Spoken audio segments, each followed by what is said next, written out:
We're just a few days away from rookies reporting to training camp, which means football season is about to be in full swing. We got 5 things we're looking forward to in training camp. Before we get into that, though, we want to ask you guys, if you enjoy what you see here, hit the like button, hit that subscribe button. Remember to ring that notification bell as well so you don't miss any of the content we got going on here. Let's get into the video.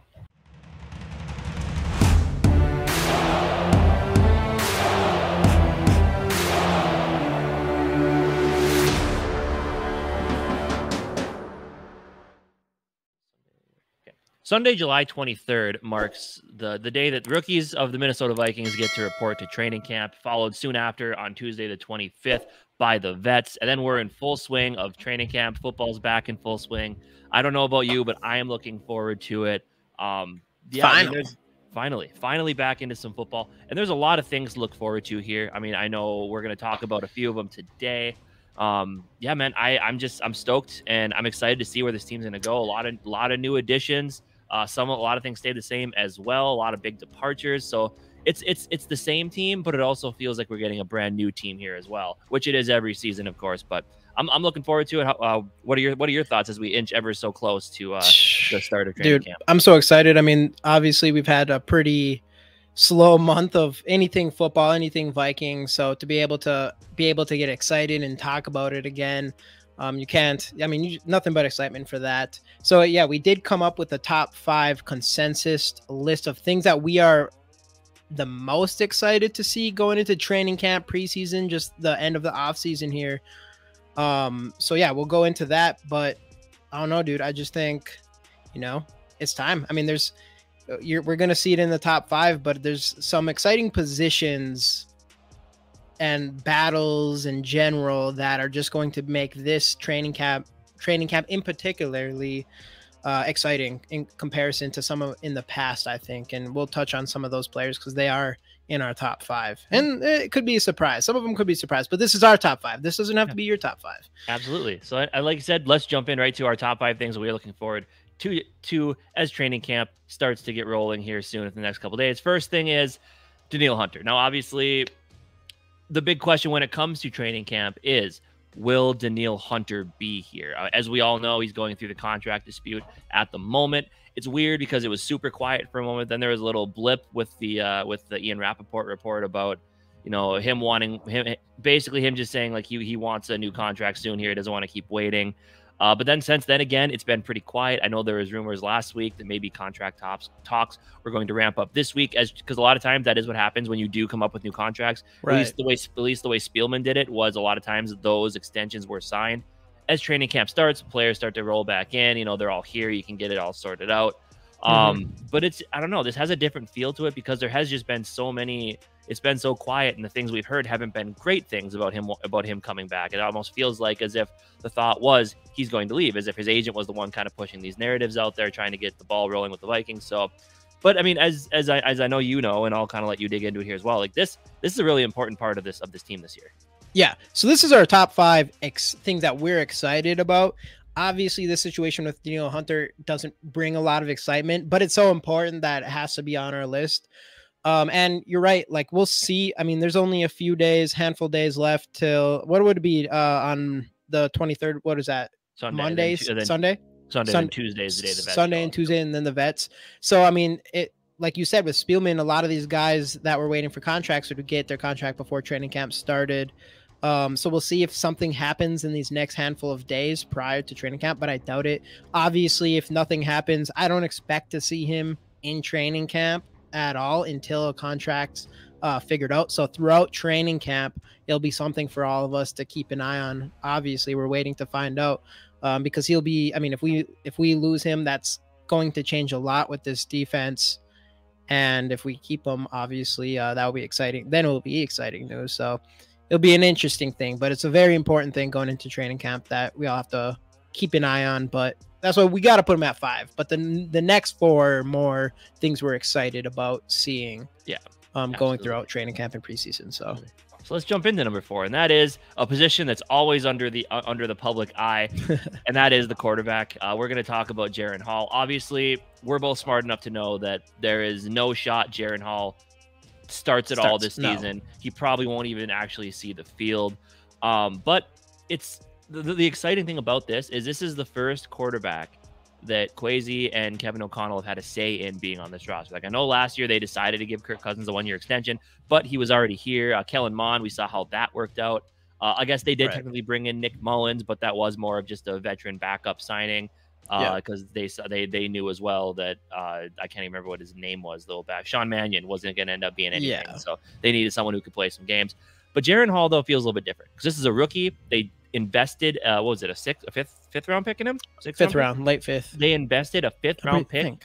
Yes, pretty sure. But either way, they invested a draft pick in this quarterback. They even moved up to get him, I believe. So they see something in him. And the exciting thing is, I know this, I mean, obviously we see this as it inches closer to preseason because a lot of the throws he's making in practice, not going to have a lot of pressure on him. Nobody getting in his face. Obviously, be wearing the red jersey.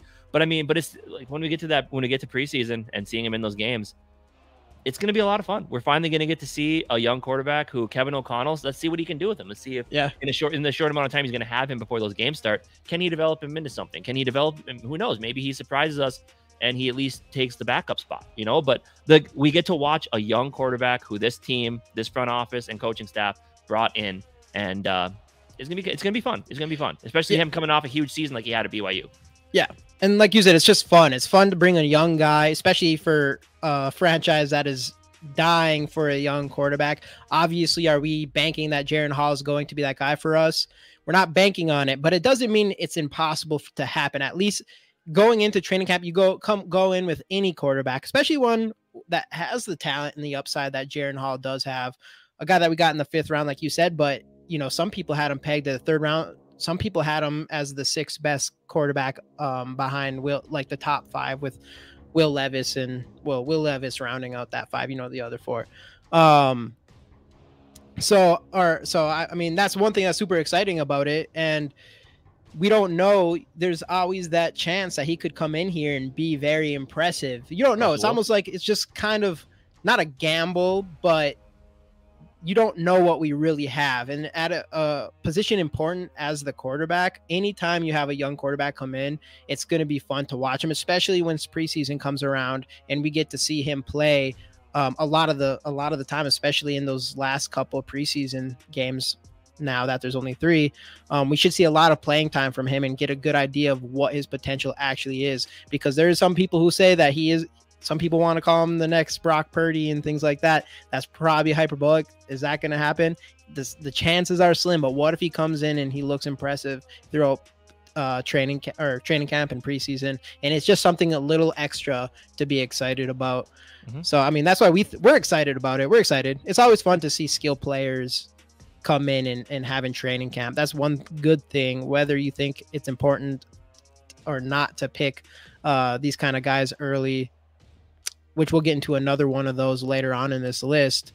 But at the very least, it kind of brings excitement going into training camp and preseason because you get to watch skill positions. Especially at the quarterback, you know? And especially at the quarterback. And you got to take a swing there, because if you don't take a swing, you're going to strike out looking, and that's no good. So, I mean, chances are slim for him to be anything more than a QB2, but at the same time, we've seen it time and time again. There's always that little bit of chance he could be that guy. So absolutely. Moving on to number 3, we have the young corners on this team. I'll let you give your thoughts on this one. So the young corners, the battle, I think most people are most excited about. I would say maybe we have another one on this list that I think some people are excited about just because of the talent there and stuff. But this is one that's just wide open. I mean, this is a real CB2, pretty much it is a starting spot on the field, and we have no idea who's going to have it, and we're assuming Murphy's going to take cornerback 1. So we have that 3-way battle between Evans, Booth Jr., and assuming that's going to be a 3-way battle between them 2 and Blackman for that CB2, which is a really important position because we really need one of these guys to step up and fill that spot. It would help our defense immensely. So that's why we're excited about that. Not just to see the progress we got in Evans and Booth Jr. and to see what we do have in Blackman, but to see who wins, who's the best one out of those 3. I think it's probably the most anticipated training camp battle for a majority of the fan base. So, yeah, what do you think? I would 100% agree. I mean, obviously, we saw how our cornerbacks played last year. A lot of it, I do think, was coaching / pass rush, which in the next slide we can kind of get into that a little bit more. But yeah, I mean, I think I agree with you that Byron Murphy, I think he does have that first outside spot locked down. But yeah, you got Evans, who I thought showed some flashes last season before he got injured. Yeah, Booth Jr., who I mean in college he showed a lot of highlights. I know he's oft injured, but hopefully he can shake the injury bug and get out there and show us what he can actually do. And you got Mekhi Blackman. A lot of people, you know, when we drafted him, they're kind of scratching their heads, I think us included. But then when you really started to think about it, this was a Flores pick. So he wanted Blackman here. So I think he's a good man corner. So I think we're going to find a way to work him in there as well. Then you got Jay Ward, who's kind of a curveball who can play safety as well as corner. And I know they're kind of talking about bringing him in to, you know, practice. He's getting some last second hype going into training camp by a lot of people. Yeah. And then we have some undrafted guys and some younger guys and some guys that we kind of carried over from last year. So the position's wide open. That's what it is. And that's something I always want to ask people. Like, you know, they say we don't have any talent at corner. It's like, would you rather have what we had last year or the years before that? Or would you rather have a bunch of young talent with a defensive coordinator like our number 2 guy, Brian Flores? So we're both very excited to see what Brian Flores does with this defense. And as I said, kind of when we were talking about the cornerbacks there a bit ago, is I feel like a lot of the issues we had with the corners was play calling / just not enough up front to get after the quarterback. If you're going to play that much cushion, it means your pass rush needs to get there like that, just so that they don't have the quarterback doesn't have time to plant and make a good throw. Obviously with the Donatell defense, we saw none of that. No pass rush, no creativity, corners playing 10 yards off. Very disappointing. But Brian Flores, he said, and I know this was something that you loved at his introductory press conference when he said he's aggressive by nature. And when they asked, what are you doing at 3-4, 4-3, he said, who we playing? So that's my I think with all this young talent, this young unsculpted talent, which makes 5 more important, number 5, bringing Daniel Hunter back to this team, with all this young unsculpted talent that he's inherited, and plus what we brought in, I'm excited to see what Brian Flores is going to do with it all. Yeah, dude. A lot of people might put this number 1. Obviously, training camp, there's been all kinds of hype just in OTAs, no pads, nothing. And there's been all this hype about the way his defense has looked so far. And that's one thing. Like this one guy, we're kind of banking on I would probably say low-key banking on to show us what our potential as a team. Like if he comes in here, he needs to be a lot better than Ed Donatell. And we have lost some pieces. We have a lot of young pieces on this defense now, and we need him to take advantage of what we have for this team. For this defense. So he is really important to our success and the way he comes in. At least as a Viking fans, we are banking on that big time. We're banking on a whole 360 compared to Donatell, even with, some people might argue we have less defensive talent this right now than we did last year. Other than that, we have some young talent that is getting older and could be more improved. That's always a possibility. But you could argue we had better talent last year. So we blamed everything on last year's defense on Ed Donatell the best we could. We get a guy like Flores in here, and we're hearing rave reviews about him, rave reviews about his defense, and we finally get to see what all the hype's all about and see if we get to see that throughout training camp and preseason, and hopefully feel confident about it going into the regular season. But yeah, that's why I think Brian Flores, he could easily be one. I think he'd be one on a lot of people. He's the real guy that's going to make or break our season, I think. And I think a lot of fans probably kind of feel like that because we do not want to be the bottom of the league in defense again. So absolutely not. Even a little improvement is going to feel great. But yeah, like I said, the most exciting thing is just all the talent he has to deal with from the guys. We won't name them all, but from last year's draft and this year's draft, who didn't really get time of day last year. Guys like Marcus Davenport, who has his injury issues, but we've seen what he can do. I'm excited to see what Flores can do with a guy like that, as well as Byron Murphy. And just I'm excited, man. I'm excited to see Harrison Smith in this defense. I want to see what the big guy I'm looking at on this defense. Let's talk about it now. So talking about defense is Jaquelin Roy, the rookie out of LSU. Yes, I think he's gonna make a huge splash this year just because it's so wide open at that position. But yeah, it's exciting. Yeah, I agree. And we're going to get into some honorable mentions at the end here. But everybody on that defense, Harrison Smith, I can't wait. I think it sucks that Harrison Smith is 30. What is he? 33 now? 32. But I just feel like he got the best possible kind of coach that's perfect Absolutely. for him. So I think we're going to see actually one of the better Harry seasons in his career this season with this guy, as far as like an all-around playmaker goes.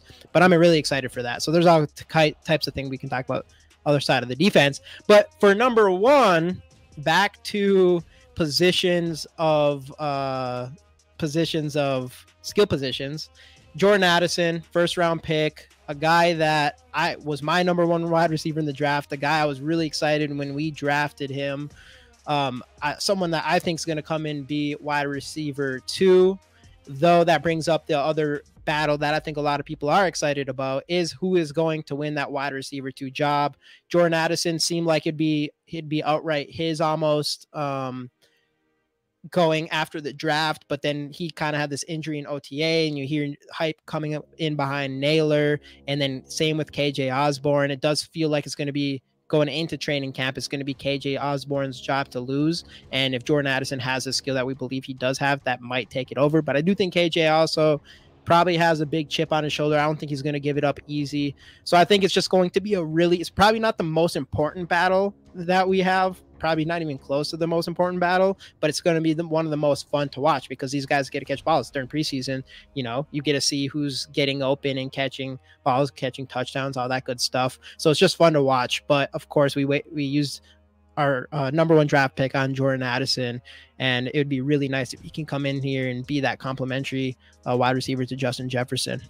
Yeah, and I think if you need to name a better spot for a guy to go, I think that's it. Being the number 2 behind Justin Jefferson, you don't need to be the guy, and the other guys you have, you can beat them, and you bring a different skill set to the table. Something that KJ is not as refined route runner. Addison is. Naylor is just Addison doesn't have that straight line speed of a Naylor, but he's a more complete receiver than Naylor. And being linked with a guy like Justin Jefferson, I'm excited. This offense's ceiling is unlimited. Yeah, so it's going to be a lot of fun to be able to watch a first-round rookie wide receiver and even a fifth-round quarterback with potential. It just makes training camp fun to watch and exciting. It just brings excitement, regardless of how they do. At least there's some. I mean, hopefully they do good. Specifically Addison, hopefully he looks good. But no matter what, it just makes everything exciting to watch. You get something to look forward as far as that, and it's not just cornerbacks every training camp and stuff. Because even though that's important, it can be boring sometimes. So absolutely.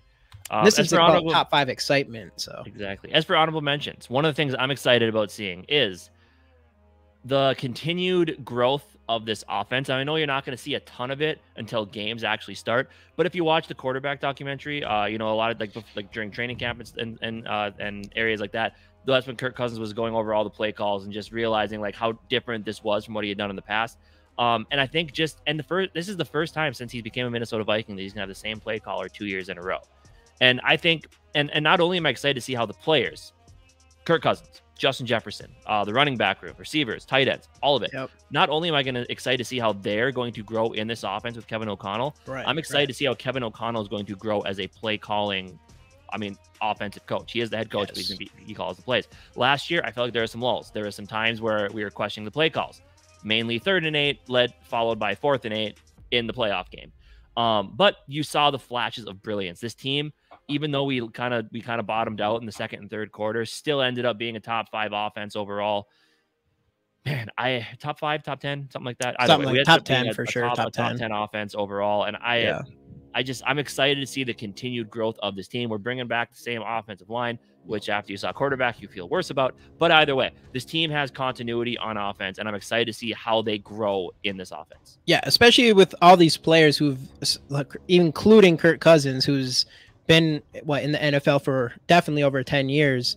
Having the same offensive coordinator, same guy running the offense, like that's one underrated thing about our entire Vikings team coming in the season that nobody ever wants to talk about, is the fact that it's Kevin O'Connell's second year with these players who have not had the same guy running the offense throughout their entire careers. So I think that's something that people should probably pay attention to, because I think we're going to see significant progress there.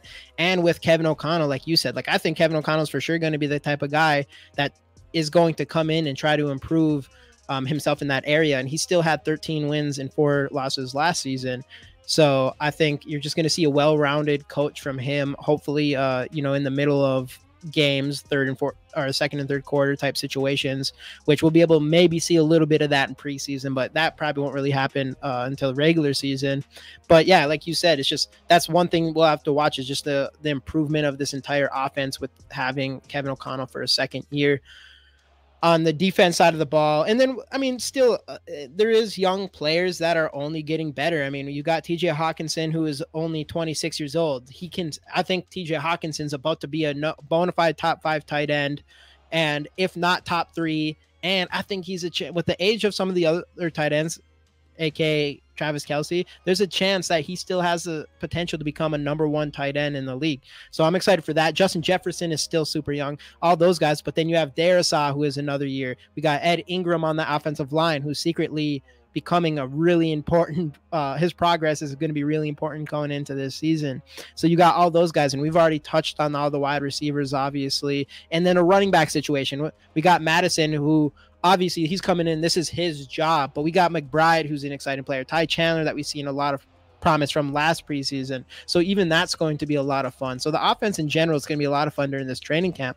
On the other side of the ball, you got Brian Asamoah, who's going to be a big part of this team, man. He has to kind of come in and try to be a leader, I think, coming into his second year in that middle linebacker spot. So we'll see his progress, and he's going to matter a lot to this team. Lewis Seen coming back to injury, you could have almost maybe put him number 6 on this list. Our number 1 pick from last season, coming in and looking good in OTAs and ready to play, and see if we see his progress and see him stacking some bodies in training camp and preseason. Not too many bodies in training camp, but mostly in preseason.